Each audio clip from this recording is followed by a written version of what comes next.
Are you ready to get past the beginning stage of guitar and become a strong intermediate player? The idea we'll talk about today can really hold you back if you don't know it. But if you do take it to heart, the sky's the limit.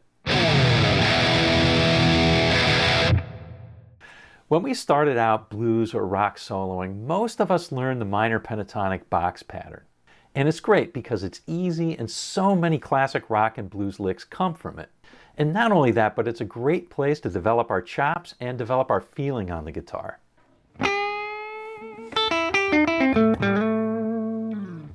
But the minor pentatonic can be a double-edged sword too. We learned that this scale can be used over an entire chord progression, and it can be, but just that knowledge doesn't always produce the best results. For many of us, it's a license to play aimlessly and to do the dreaded noodling. And that's a way to get stuck as a player. No matter how many scale patterns you memorize, you still noodle when you play. But there's another way. It's a dead simple concept, and once you take it to heart, it can really transform your play. Here it is. Pay attention to the chords. Now I know what you're thinking. Oh no, now I have to learn a bunch of arpeggios in theory. Well, that stuff is great, but you can learn it over time. But it's actually really easy to get started on this path, and you don't have to give up your minor pentatonic to do it. Let's do an example over a blues in A. Now we know that the A minor pentatonic works well over all this progression, but when we start listening to this, we find that not every lick works equally over each chord. For example, this lick works well over the A7.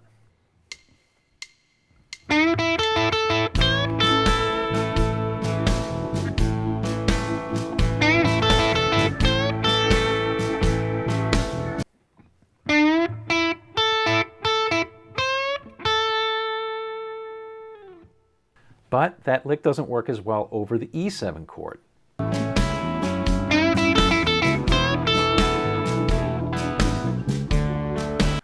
So how do we make that better? One simple way is to play the same lick but end on a different note, one that fits the E7 chord.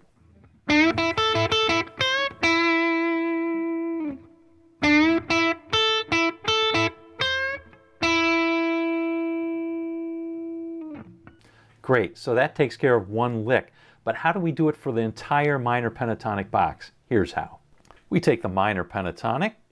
Now this works for any minor pentatonic position, but let's do this for the main box. And we look at each chord mapped onto it. Here's A7.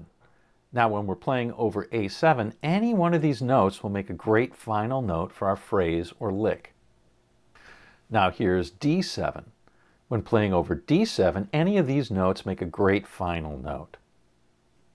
And now here is E7. When playing over E7, these notes will sound great to end on. So that's all there is to it. But you may have noticed that there are a few notes that didn't fit our minor pentatonic scale, like the C sharp over the A7 chord. What do we do about that?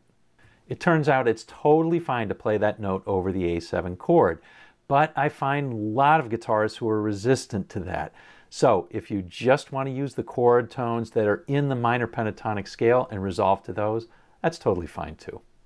This simple technique is a great way to start moving away from that beginner mindset where every solution is a scale pattern to a broader way of thinking and playing.